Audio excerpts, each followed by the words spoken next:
Good morning mga kainday. Happy Friday. So ito yung update sa aking mga halaman mga kainday. Hindi pala sa akin, sa amin. So ito mga kainday, ayan tingnan nyo. So bagong tanim to mga kainday at naabutan ng ulan. Kaya ayan, puryak. So mataba na siya. So ayan, ito yung mga luma niya mga kainday. Ito luma. So ito bago. Tapos yung papaya namin mga kainday, ayan. Lumaki na.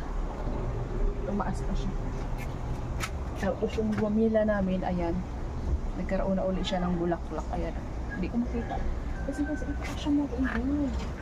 Ayan, ang dami pala siyang bulaklak, oh. Ayan, oh. Oh. Ayan, na bulaklak o gubabela.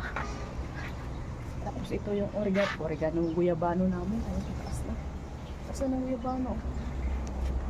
Tapos palm tree. Tapos money tree. So, ayan.